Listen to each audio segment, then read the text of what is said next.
think ecumenism and evangelism, they're married to each other. They go hand in hand.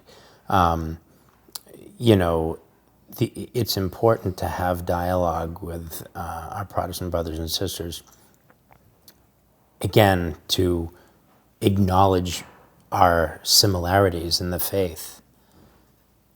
But it's also important to talk about the differences. Why are we different? And at the end of the day, it's the search for truth. It is the search for truth.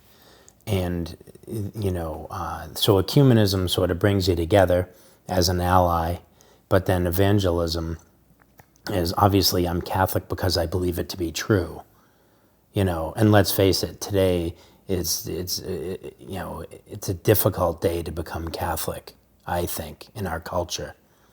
And so, it's to embrace that faith. And it's important to be able to share that, discuss it, even debate. I think that's of vital importance. So the ecumenism is working on, I would like to say, it's working on the similarities, and the evangelism is working on the differences. So, we're different, obviously. So why?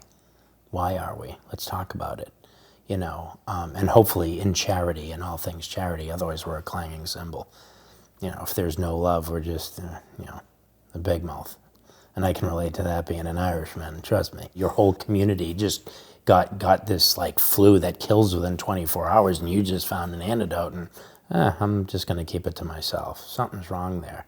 No, we are called to share, and we are called to, I think it's important in humility. I think it's important to be, to do it in service and in humility. I always, if I get in a debate with a Protestant brother, I always say, you're not my enemy. My enemy is ignorance.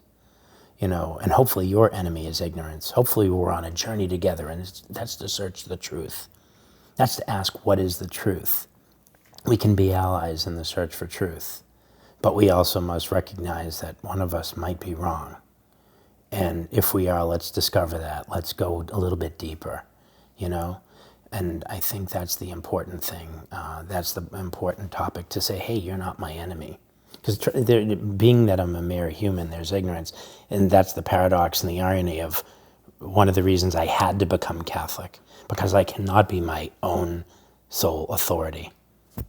Who am I? I'm a human with flaws in my thinking, in my philosophy, in my theology. Surely there's something greater than I. And of course, that's Jesus. And it's his bride. It's the church.